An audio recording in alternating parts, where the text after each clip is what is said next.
Sometimes the thing we're saying make people feel bad about where they're on in their spiritual journey. Oh yeah, I'm actually up here on my spiritual path. You're down here. I've accepted Christ into my heart, so I'm living up here. Until I'm hearing you say things like that, you haven't succeeded in this whole Christian enterprise. Sometimes we're turning people off. Sometimes we're frightening people away. Sometimes we're putting the bar too high. Sometimes we're just speaking in a different language than what that person's familiar with. So what I would leave you with is, have you ever felt pressured to conform to some of these cliches of the faith? Or are people trying to get you to express yourself and your walk and your journey in particular terms that maybe sound more like them, or like the preacher on TV that they listen to, or like your pastor or your prayer leader? And I'm not saying that inspiration from other Christians or other believers is inappropriate. It's necessary.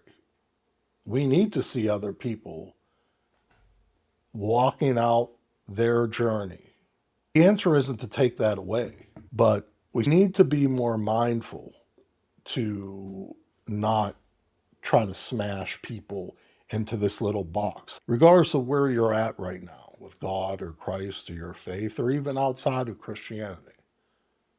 No one likes to be pushed around, right? If you're seeking help, if you're seeking a new kind of light in your life, for that to feel true to you, you need to be able to express that in your own words. In the church that I belong to, people would get up and give testimonials. What's a testimonial? Nowadays, we think of testimonials as something that sells toothpaste, a car, local chiropractor, the divorce attorney.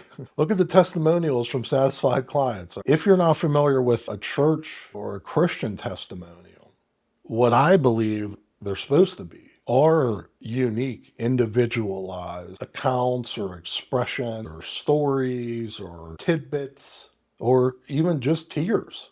Tears are one of the most powerful testimonials you can offer.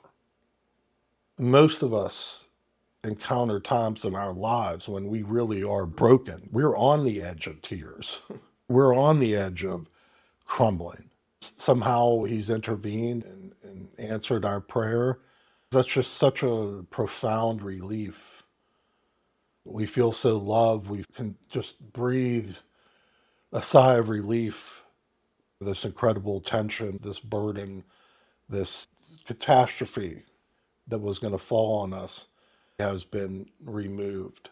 And that can just leave you in tears. And that's a powerful testimonial. But you can see how crazy it would be.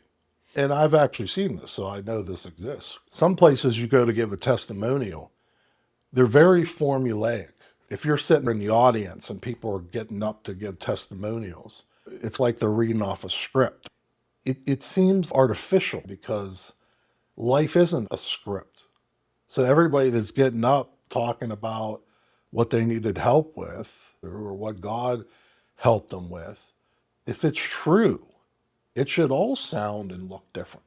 If you had kids and they snuck out to a party and got caught, they've worked on their story. They all have this scripted story, and you're just like, dude, you guys all sound like you wrote up this script and all tried to memorize it and then come and sell it to us. People have a sense of when they're being sold to or when they're expected to present themselves a certain way.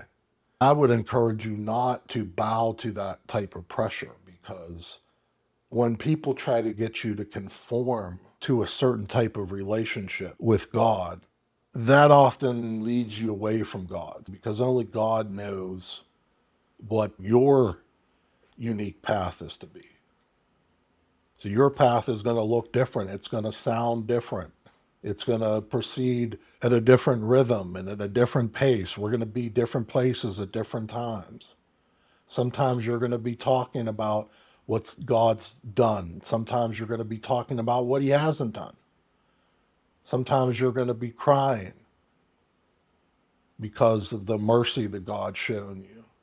Sometimes you're going to be furious that God let you down. When we look at this biblically, what role do cliches play in the Bible? First of all, are there cliches in the Bible?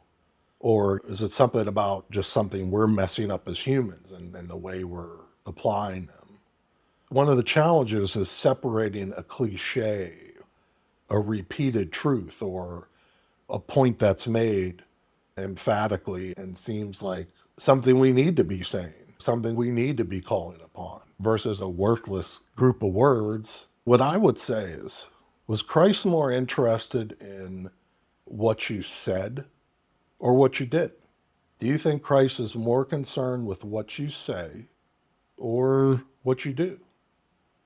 Or what you say you believe versus what in your heart you know you believe or disbelieve?